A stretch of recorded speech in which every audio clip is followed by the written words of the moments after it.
नाज़री मीरपुर माथेलो में सईदपुर माइनर जे पुछड़ी जे आबादगारनि पारां पाणी जी खोट खिलाफ़ सख़्त एहतजाज कयो वियो आहे।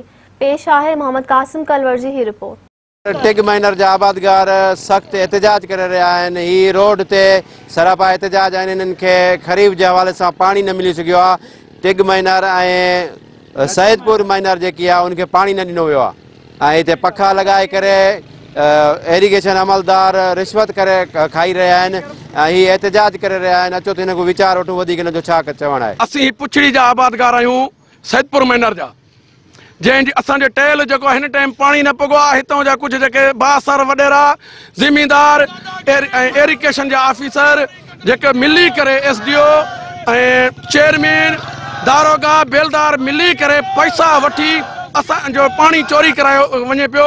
असीं DC घोटकी खां इहो मुतालबो था कयूं त फुल फोर एक्शन वठी हे जेको पखनि ते पाणी खणनि था हू बि असां वटि पाणी हिन टाइम ताईं न पुॻो आहे।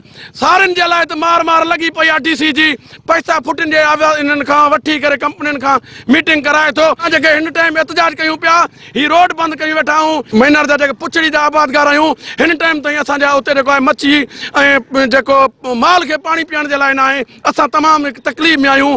ही असांजो एहतजाज इन जे करे आहे त जेके अॼु कल्ह खां वठी 16 पखा लॻा विया आहिनि। बाबा 16 पखा जो लाता आहिनि, कंहिंजे ज़ोर ते लाता विया आहिनि। असांखे तकलीफ़ आहे वॾी, असांखे पाणी हिन महिल ते न पहुतो वियो आहे।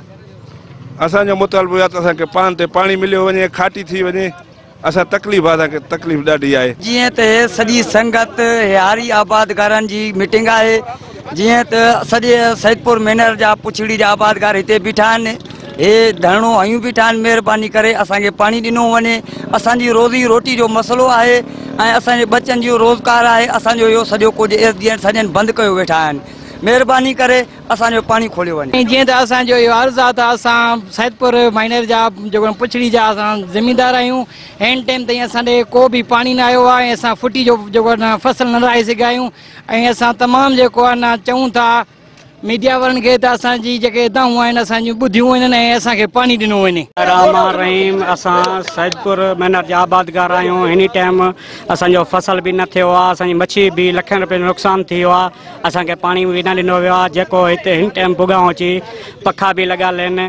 ठीकु आहे, हिन टाइम पुॻाऊं पखा बि तव्हां पाण ॾिसो पिया हिते लॻियल हुया। असां धरणो आई वेठा आहियूं। महिरबानी करे असांखे पाणी ॾिनो वञे। मोहम्मद कासिम कलवर, मेहरान TV, मीरपुर माथेलो।